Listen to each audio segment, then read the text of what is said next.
be having seminars under the overall title of Language, Society and Education. And I've already started planning the program for the next semester, and I found a speaker for our February session from South Africa. Other speakers later this semester are from University of Leeds, and another one from University of Leeds, and somebody from Aalborg University in Denmark. So we have, and the topics are very varied this semester. Unlike last semester, where there was a focus on higher education, and especially accreditation. So after that brief introduction to, oh, and I should of course say that these seminars are hosted by Universitas Negeri Jakarta, the State University of Jakarta, or UNJ. So after that brief introduction to the Zoominar series, I'd like to invite Bapak Suyono, who is the first Deputy Rector, to welcome the speaker and participants. Okay. Bapak Suyono. Yeah. Thank you, moderator. Good afternoon and Assalamualaikum warahmatullahi wabarakatuh. Can you hear my voice? Yes. Okay, yeah. The Honorable Director of Postgraduate Program UNJ, Professor Dr. Dedi Pupana Embus, Deputy of Academic Affairs, Professor Dr. Mardani Rahayu, Deputy of Finance and General Affairs, Professor Dr. M. Japar, Deputy of Student and Partnership Affairs, Professor Ari Tamarini, and our distinguished speaker, Associate Professor Mawar Safei from Malay Excellence Center, Universiti Kebangsaan Malaysia, and other guests. On behalf of the Director of UNJ, I'd like to express my warmest welcome to all participants. Welcome to the monthly International Seminar Program on Language, Society, and Education. Ladies and gentlemen, this seminar is a routine program at the Postgraduate School of UNJ. Each month, we invite experts from all around the world to talk about recent topics and trends in language, society, and education. Today, our distinguished speaker will be talking about tourism. Tourism is a bridge that connects people from different corners of the world, and it is through this bridge that we can learn about the rich tapestry of cultures that make our planet so diverse. Local culture is the heartbeat of a destination that attracts people to visit and to immerse with the local community. It encompasses tradition, cuisine, art, music, and the way of life of the people who call a place home. It is our responsibility. Heritage site, historical landmarks, and traditional practices are windows into the past that help us understand our collective history. Incorporating local culture into tourism enrich the traveler experience. It allows them to connect on a deeper level with the destination and its people. Embracing local culture also brings economic benefits to the community. It creates job opportunities and supports local artisans, musicians, and businesses. Responsible tourism means respecting local culture. It involves learning about customs, practicing sustainable tourism, and being mindful of the impact travelers have on the environment and culture. I hope through this seminar, we all can learn more about culture and tourism, gain insights, and research ideas. I'd like to thank all the community members who have worked hard to organize this seminar. Lastly, wish you a wonderful seminar. Thank you. Assalamualaikum warahmatullahi wabarakatuh. Waalaikumsalam. Waalaikumsalam warahmatullahi wabarakatuh. Pak Dedi, would you like to say something?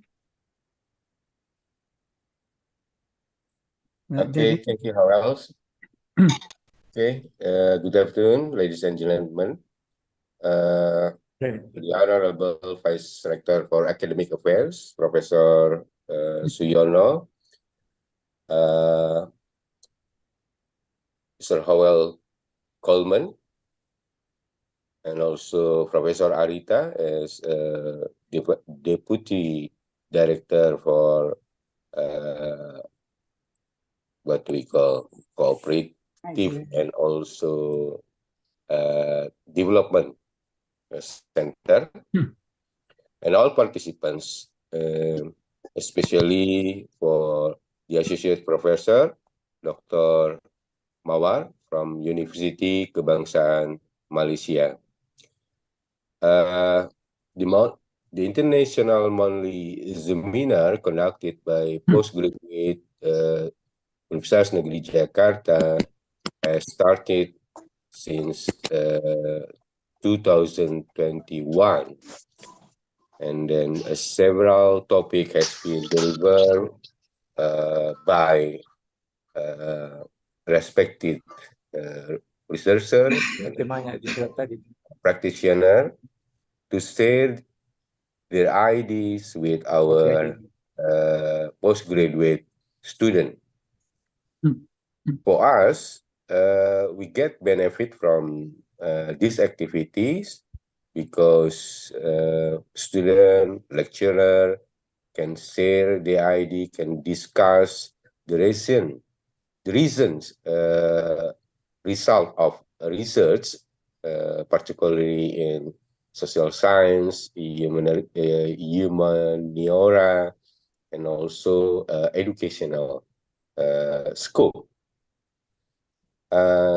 Thanks for the Associate Professor Dr. Mawar from Universiti Kebangsaan of Malaysia for your time to share with our student in our college here, and I hope your expertise in literature also combining with your expertise in tourism to make your topic is very interesting for me, because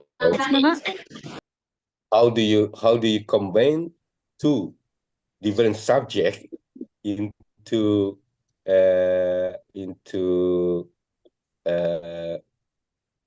good place in advanced research? How do you use literature to explore, especially in Malaysia? For me, this is good because although we live in global aspect, but don't forget we have the advantage in terms of local context, local community that has advanced to be boost up, to be boost up to introduce our unique culture to the global society.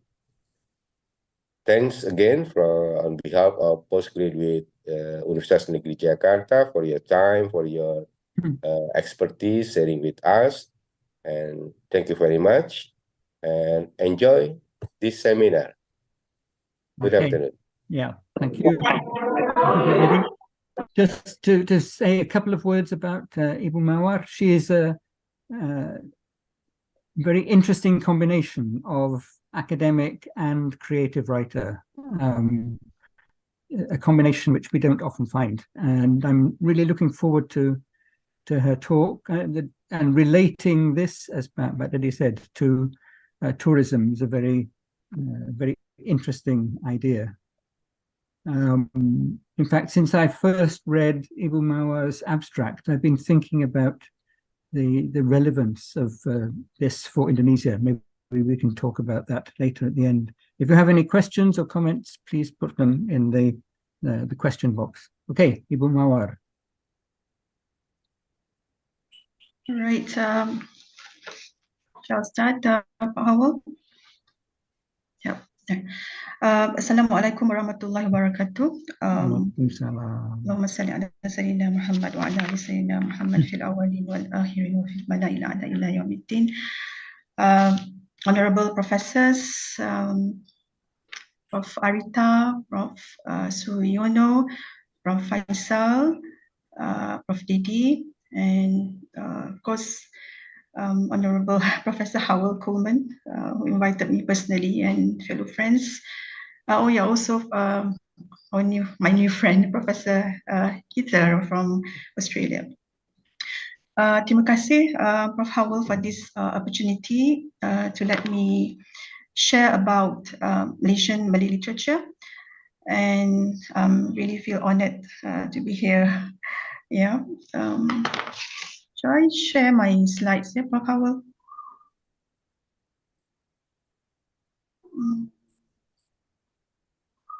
Let me check. Okay.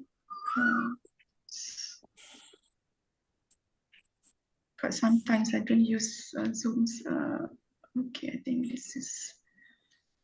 Can somebody help? I think it has to be somebody in UNJ who shares.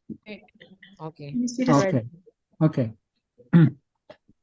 All right, this is my first slide. Yeah. All right.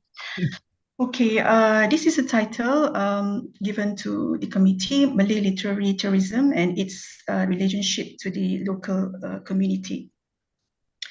So I have this. Nice. Yeah, right. Basically, we'll talk about these three areas. The first part is the literary tourism.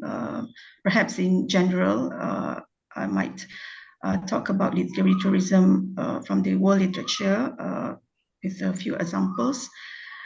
Then the second part, I will focus on the Malay literary tourism in Malaysian context. And the third part, which is I think the significant part, is we like to see how literary tourism connects to the community, how the community gain something good from tourism activities, as Professor Suyono mentioned earlier. Right. Can see all the slides, right, Prof. Howell?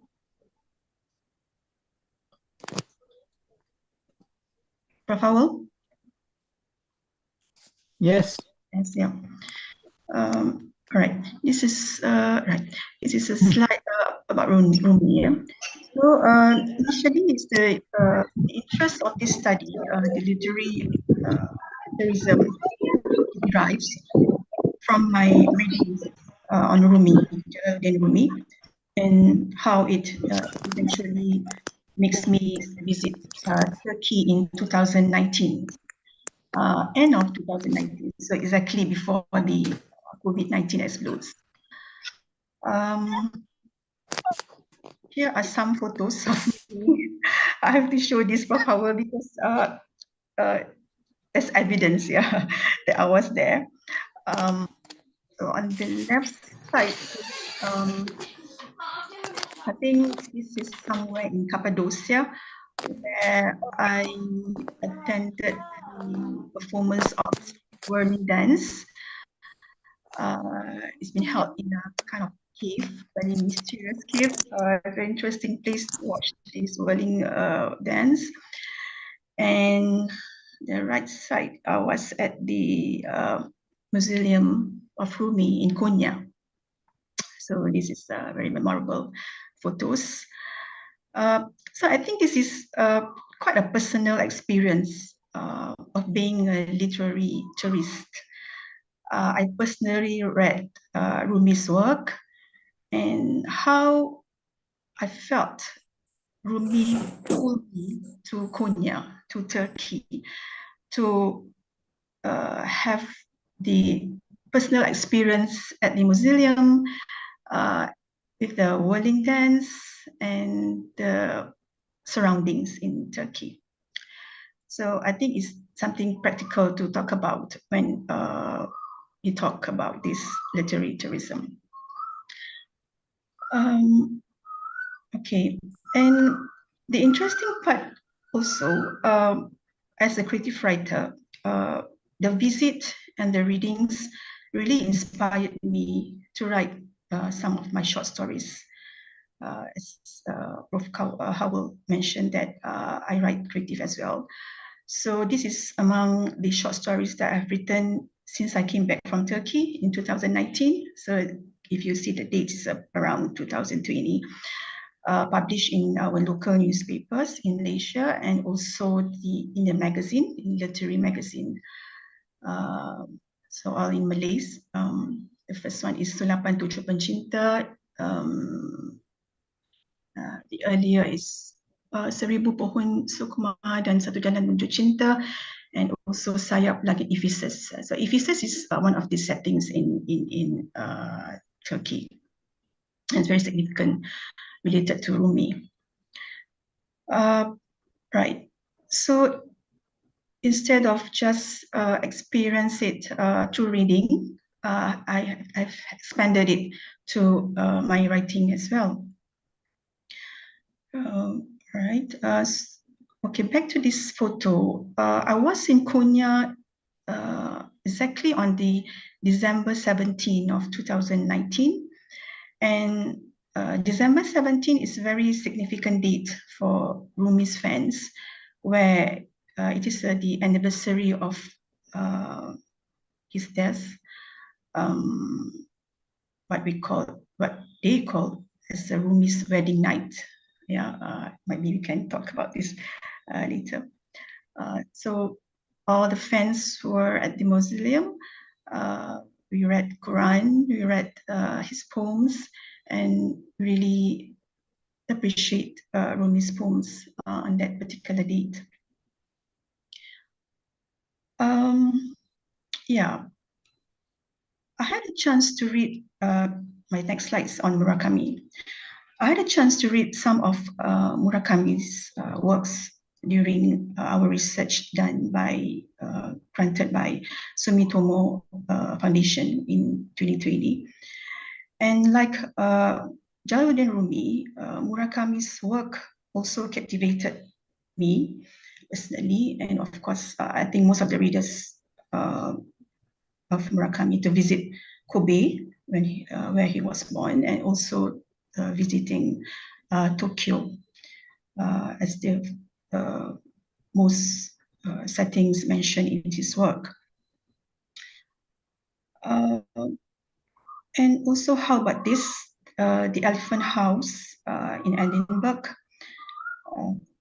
where Rowling used to write Harry Potter. Yeah, and I think it's very terrific moment when we as readers could be there too. I mean, sit at the same corner and feel like meeting Rowling's, the characters of Harry Potter's in the novels. And this is all about literary tourism. We feel the excitement to be at the settings mentioned by the writers in their work. Yeah. So the interest expands in my research, where we received a grant from our university, Universiti Kebangsaan Malaysia, an incentive grant starting 2022. It took 2 years for us to have this interesting subject to look at this literary tourism in Malaysia. And it happened when during pandemics, most of the trips were restricted, but I think we learned how it taught us to look at the good side of it. We expanded the research to virtual tourism and having some talks, for instance, like this, the webinar, the seminar online on literary tourism and the pandemic. And also, you wrote something that we didn't expect before the COVID happened. We came across the post-COVID tourism, how the virtual tourism took that particular years. And this is Ibangi is one of the journals in UKM.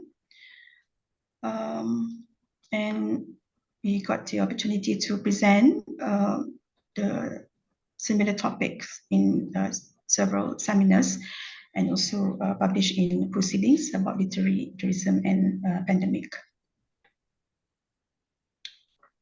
And the good part, instead of just doing research among the academic staff, we also involve our students to participate online to talk about this subject.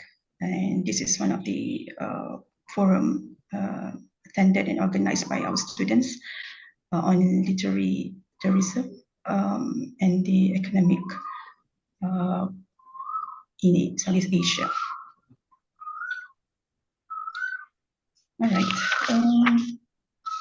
When we talk about literary tourism, actually it deals with places or events from literary texts and how it pulls the readers, as I mentioned before, to visit the places. For instance, the readers like to visit the writers' birthplaces or walking routes associated with the writers. Perhaps we like to visit certain settings like building or museum or the house of the writers. So I have this short clip on Boris Pasternak, Pak Howell, and the audience, friends. Boris Pasternak is one of the awardees of Nobel Prize, I think in 1950s, late 50s, and how Boris Pasternak as the center of literary tourism in Russia inspired me to look at our Malaysian literary tourism later on. So let me share this short video.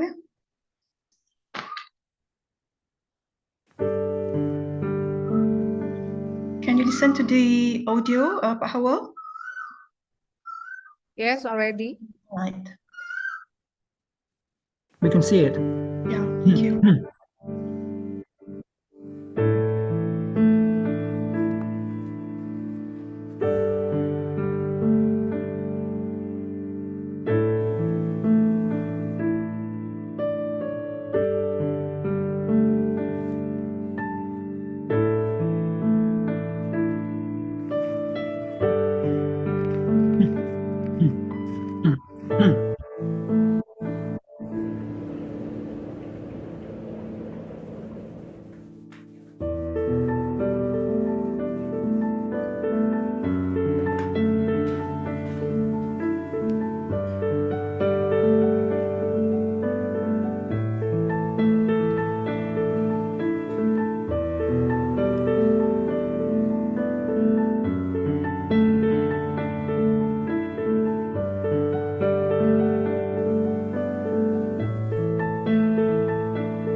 Okay, thank you for watching. Pak Howell and the rest, please open your window tomorrow.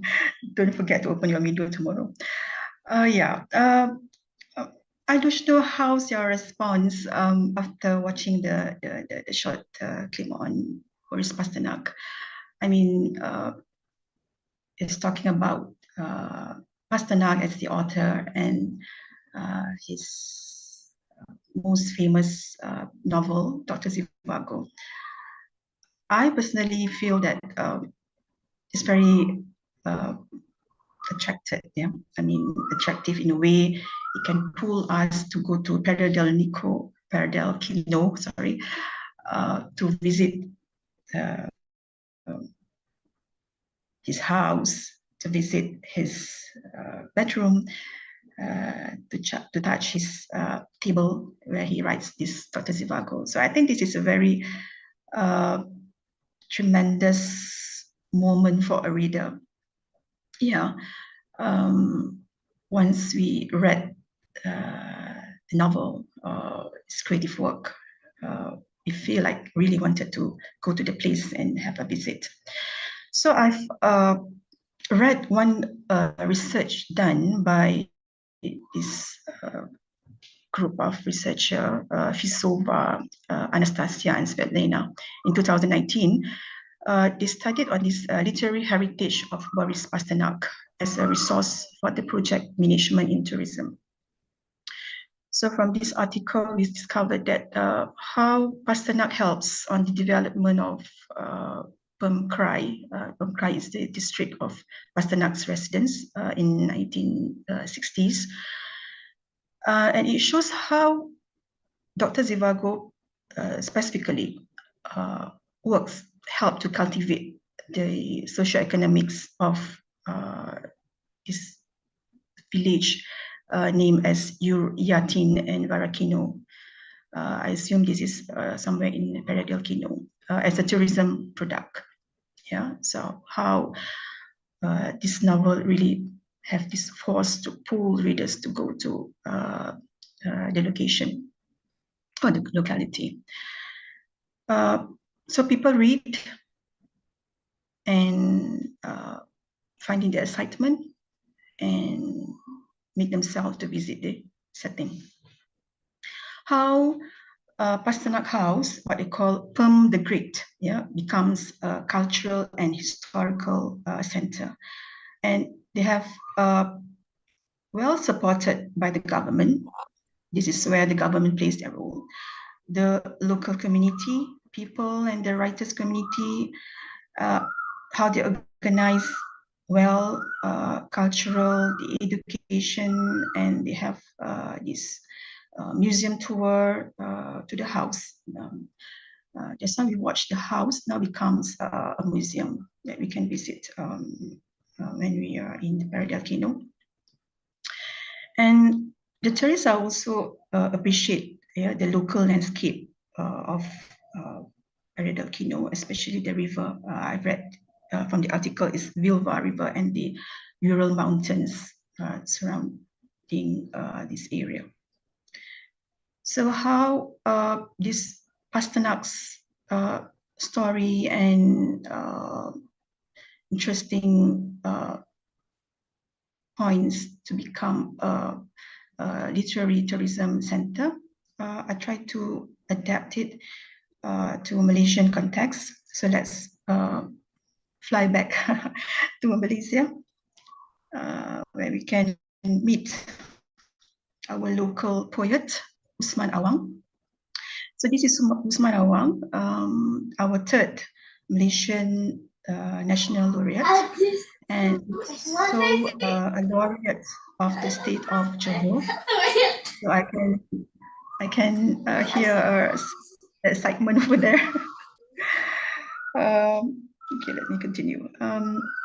So Usman Awang born in Kampung, is a village called Tanjung Lembu in Kuala Sedili, Johor. So this is the map of Peninsula Malaysia, and the Johor is at the southern part here. And specifically the Sedili in the Kota Tinggi area is at the west part a bit, is here. So he was born in 1929, July 12, and he passed away in 2001 in KL, Kuala Lumpur. So this Sedeli is a coastal region of Sedeli, is a small local fishing village in the state of Johor. So it's nearby all the beaches of Johor.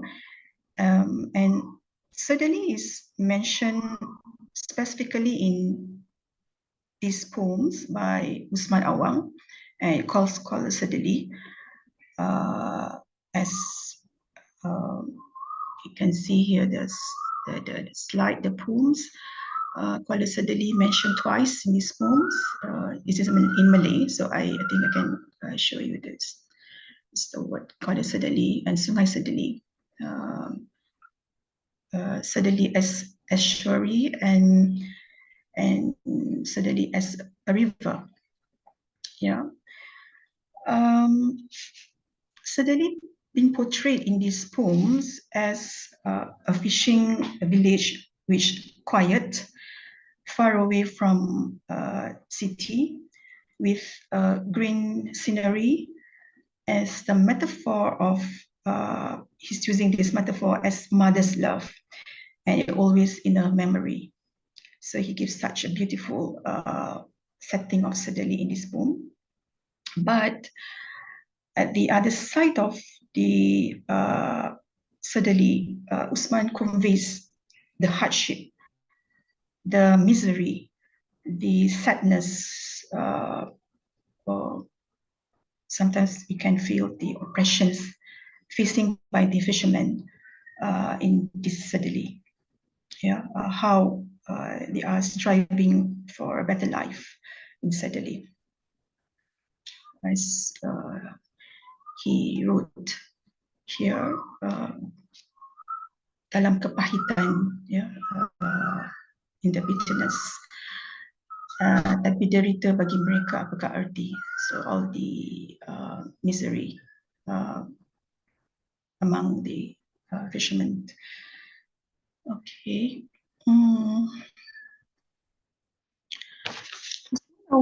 Besides, he's a poet.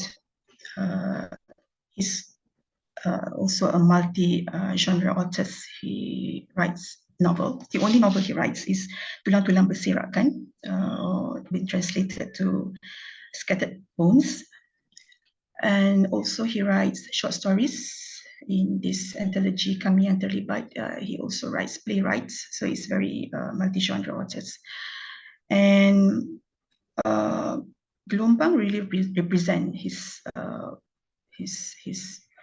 most of his poems in this anthology. And also his biography, Seorang Penyair Sebuah Benua Rusuh.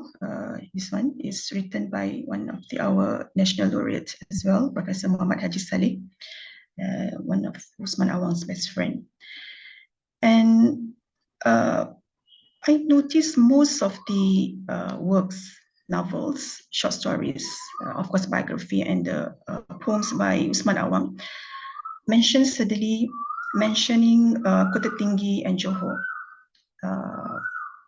and of course the literary past that he gone through along the way. And as active readers, the places are so mesmerizing. They really hypnotize us to be there, to be in Sedeli when we read the text. For instance, like Usman Awang talk about trees. We want to touch the trees. We like to feel the wind blows. We like to smell kind of salty, fishy, oceanic odor, briny, as Usman did. So I think this is the special moments and effects as active readers that make us to visit the places mentioned. In this case, is suddenly. And also, his poems, can I go back to the previous slide? In Gelombang, there is one interesting poems by Usman Awang called Kekasih, or A Lover. It's my favorite, one of my favorite poems. And it transformed into a song, yeah, by this group called Kopratasa in Malaysia. And I love if we can listen for a few minutes. Prof. Howell, allow me to that we can listen to these lovely poetics lyrics, yeah, and we got to know more about Usman Awang. Slide actually prepared by my students, so I think it's very interesting to listen and to know him better. Yeah, go ahead. Yeah.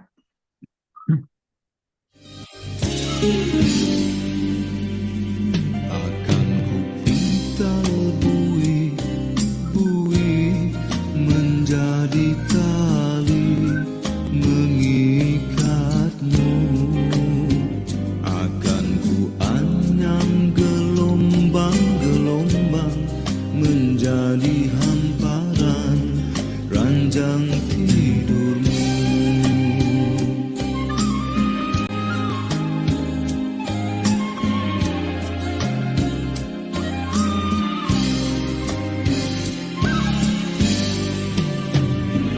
Akan ku tenun awan gemawan menjadi selendang menudungi rambutmu.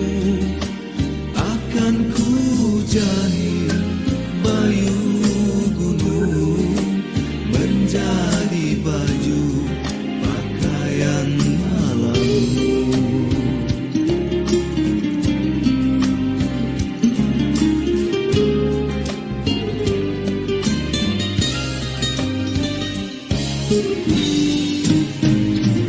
Akan ku petik bintang timur menjadi kerongsang menyinari dadamu.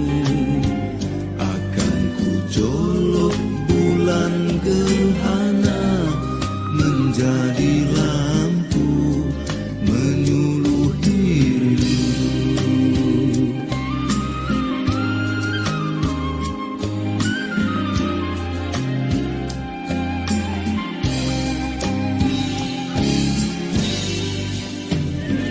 Akan ku rebahkan matahari menjadi laut malammu menghirup sakar madumu.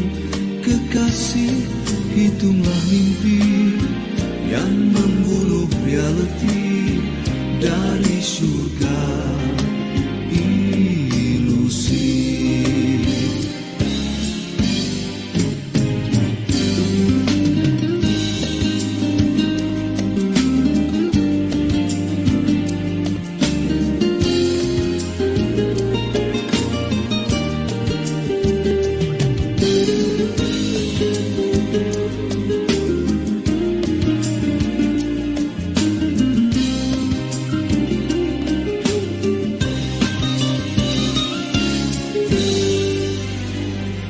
Akan ku petik bintang timur menjadi kerongsang menyinari dadamu. Akan ku jolok bulan gerhana menjadi lampu menyuluhi rindu.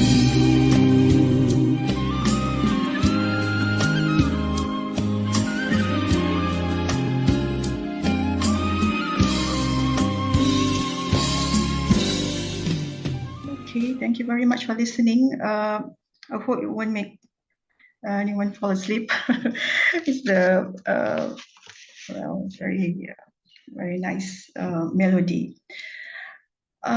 Yeah, but back to this song of Kekasih. That's now maybe I can translate a few lyrics. Yeah, what Usman saying is the metaphor of a lover is like you're weaving the wave, spin the cloud, sow the mountain clouds,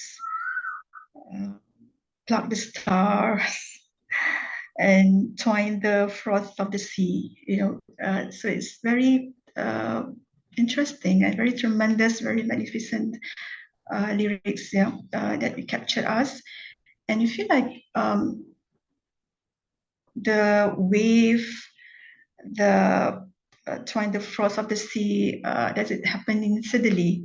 We're trying to imagine perhaps it's the setting is steadily, and we really want to go there. So beside, I think what the community can gain from Usman Awang through the poems and the songs becomes into a song.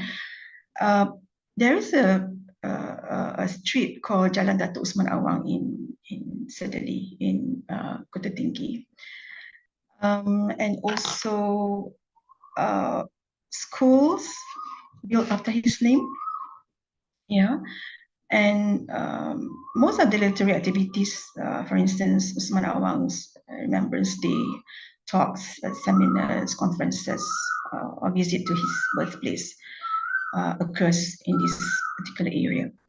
With the collaboration of Usman Awang Foundation, still exists until now, and the Johor Heritage Foundation is a local foundation in Johor. So I think it's similar to what happens in Pradel Kino with Pasternak, that they have a good full support from the governments or state governments and certain NGOs as well to develop the literary tourism in that particular place. So eventually, I think those activities help a lot for the development of Sedali. And the fishermen also, I confidently think raise their incomes through the homestays, for instance, handicraft activities, transportations, culinary or food tourism. And we have written one article on Usman Awang and Sedali, specifically on the how the global connections to the literary tourism in Sedali. So one of the findings is a bit numerical findings by a friend, a colleague in UKM, Dr. Zaima. She have this survey about the average income of as a fisherman in Sedali. The research conducted in 2006, I think quite sometimes. As a fisherman, they gain 713 ringgit, which the average gross of poverty line in Sedali is 634, so it's a bit over the poverty line. So at least, so I think hopefully with the literary tourism, with all the activities could be organized, it helps to increase the figures better. Yeah. And this article published in our journal in UK, it's a Geographia Malaysian Journal of Society and Space. And I'll take the opportunity to introduce our journal as well. So might be students from UNJ can also contribute to this journal. It's open to everybody to write. Is it time's up, Prof. Awal? Okay, I still got time. But I come to the conclusion. Towards this topic, I think I would like to summarize. That there is a symbiotic relationship between literature and tourism. And it's subsequently stimulates connections with the local community, as I mentioned. We could see how Usman Awang, inspired by his Sedali settings, his Sedali community, and how he captures the sea, the wave, the wind, the fishermen, and the boats as metaphors. Actually, as metaphors of the misery, the injustice which occurs among his people in Sederli. And on the other hand, I think how Sederli, like Predalukino in Russia, the Pasternak's village, they gain economics and social benefits from literature as well. So tourism in Sederli, I think, has developed as a direct consequence of Usman's literary works. I think I stopped at his point of Howell. Thank you for the attentions, and hopefully enjoy the songs by Usman Awang poems. Thank you very much. Thank you very much. Yeah, thank you. Ibu Mawar. This absolutely fascinating presentation. And one thing that struck me was the term Pelancongan Kesusastraan. I think it's a lovely term. I think we don't have that yet in Indonesia. There are 97 people present in this seminar, but so far I can see only one comment in the chat box. So while we wait for some more people to make comments and ask questions, I'd like to talk a bit about whether this phenomenon of literary tourism exists at all in Indonesia. And I'm not sure that it does. For example, maybe somebody will correct me, but for example, one of our most famous authors, Pramudia Anantatur. Does anybody visit Blora, where he was born, because they're interested in his work? Or does anybody visit Pulau Buru, where he wrote a lot of his literature, because they're interested in his work? In the UK, this is a very, very common phenomenon. Stratford-upon-Avon, which was the home of Shakespeare, is full of tourists who come because of the connection with Shakespeare. And the Lake District is full of tourists who are interested in the work of Wordsworth and his colleagues. About Indonesian author still with us, Ahmad Tohari, and his famous book Ronggeng Tuku Paruk, which was the inspiration for the film Sang Penari. Does anybody go to Banyumas because they're interested in his work? I heard that actually some people in Banyumas don't like what he wrote, but even so, it shouldn't be difficult to encourage literary tourism in Indonesia. What about Jepara? Do people go to Jepara because they're interested in the work of Kartini? There are so many possibilities, I think. Right, we have a comment from Johnny Albar. As we know that tourism can also be beneficial for local cultures, what do you think about the benefits of literary tourism as a modern approach for development of tourism in Malaysia? Ibu Mawar. Yeah, I think positively, I think it can be done, and we can gain benefits from the literature for our tourism sector in Malaysia. But the only, I think, I might say, obstacle a bit is how strong the government can support the literature. I'm not sure in Indonesia or might be in Australia as well, the acceptance of literature now as a subject in education. But it happens in Malaysia that the percentage of students taking literature in our secondary schools become lesser years after years, and they are much emphasizing on the science subject and the science stream. So I think partly it will affect that also for the literature to be used as the something promote the tourism sector. Yeah, but I'm sure. I mean, with the examples given, Usman Awang, especially as a national laureate, I mean, the influence is there, and what we need now is a good or strong support from the rest, especially the government. Yeah, it happens in Indonesia as well, right, Bahawa? Yeah. Yeah. Still no more comments or questions in the chat box. I was thinking also that maybe there's a parallel phenomenon of art and tourism, which we see very clearly in the UK. For example, one of the most famous artists in England was Constable, and he painted rural scenes in Suffolk in the southeast of England. And if you go to that area today, you find it's full of tourists who want to see the places that he painted. And I'm sure, again, the same could be promoted here as well.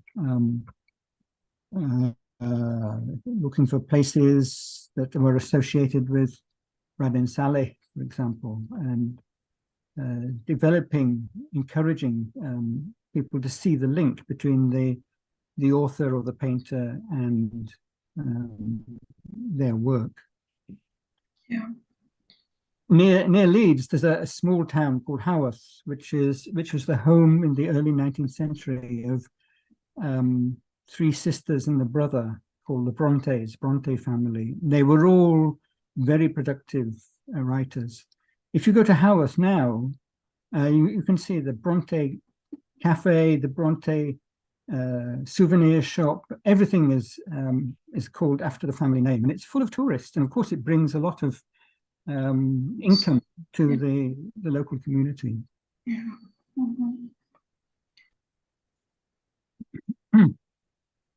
Any more comments? And I think, Prof. Howell, on top of that, we have to be very selective in terms of which authors that we have to promote or advertise. You mentioned Pramodia. Pram is very well known, not only in Indonesia. We read his works in Malaysia as well. So I think a lot of factors, can, kind of try to pull the readers to go to that settings or the location based on who is the author. Yeah, is prominent, someone very outstanding authors like Shakespeare you mentioned just now. So I think and also the piece of work like in Malaysia, if we talk about Usman Awang, the anthology of Gelombang and the poems that I showed just now, the Kekasih is very well known. It becomes a song, so everybody knows about about Kekasih and Usman Awang. So the connection is very strong. So it really and on top of that is actually Usman Awang is the what we call man of the people in Malaysia, yeah, because he's not only focusing on his creative work in poems, but he's also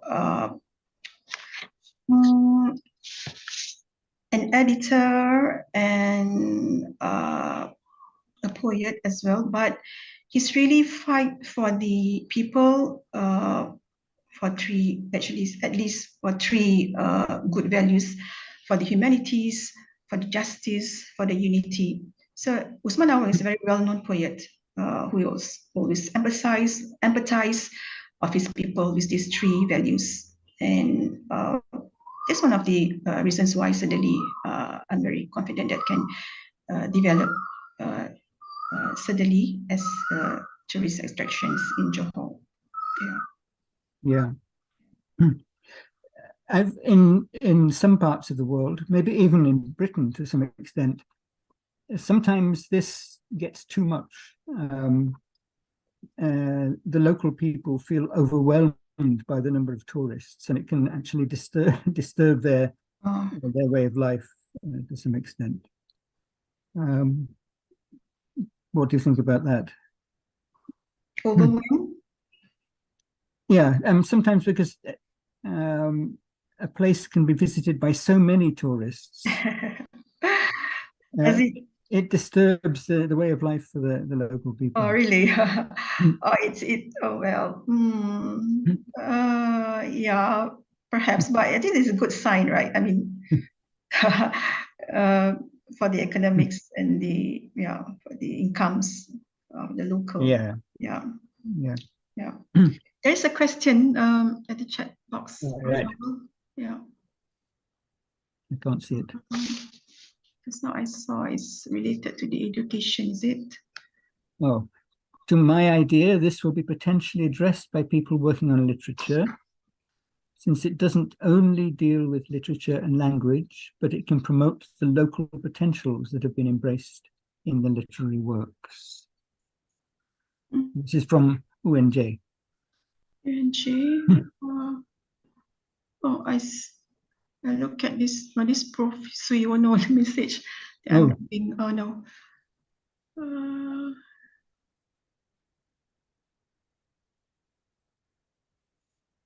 Another one from Safei. I'd like to ask how we integrate literary tourism with education. Yeah. Yeah, it's very interesting, right? I mean, how we could take tourism as part of the education. But it happens when I was a student. I was from geography department before when I did my S1 undergrad and undergraduate studies. I did take this course in geography department is regarding to this tourism as a subject. It's very interesting that it was in 90s sometimes where we don't only focusing on the geography elements, but it's under tourism and economics, tourism and sociology, tourism and in fact religion. I came across these terms, Prof. Howell, Islam eco-criticism. I mean, how they related Islam and ecology and also in a criticism field. So it's very interesting. That's I think the latest points or areas that we can talk about. Of course, I think this is back to our education system, right? I mean, where we can have this interdisciplinary area or subject that's much practical, and the students might expand their horizon of knowledge. It's not only focusing on one particular subject, like for instance, like science, only about science purely, but how we connect to our daily life, and especially with tourism, is very interesting. And it needs good teachers, for teaching this subject, how they make it interesting. I still remember when I was in school, where my geography teachers, where she can describe how clouds look from a plane. Until now, I think I remember all those clouds names from her story about clouds. So it was in geography subject. So I think it seemed a similar experience where a teacher wanted to teach this literary tourism as education in our education subject or system. I think it needs a good teacher, an experienced teacher and creative teacher, of course, to deliver the body of knowledge. Thank you, Shafiq.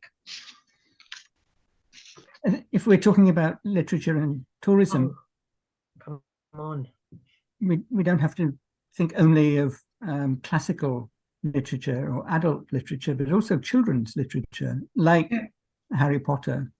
Harry Potter stories were written for children. And the tourism attractions you can get out of Harry Potter and the author is very powerful. Yeah, rulings. Any more comments or questions? No.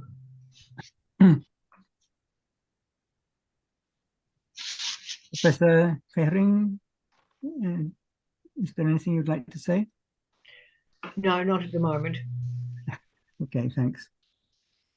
Well, I think we're 3 minutes from the allocated time, and we started a little bit early, so maybe we can bring it to an end here. There are 100 people present, which is really encouraging for the first Zoominar of the semester. Thank you very much, Ibu Mawar. Thank you very much, Prof. Fascinating friends. and it's given me lots of things to think about. And I think there's a lot that we could do here in Indonesia to develop literary tourism. So thank you very much. Thank you very much. Very much. The next Zoominar will be on the 12th of October. The speaker is Angie Maldarez, my colleague from the University of Leeds.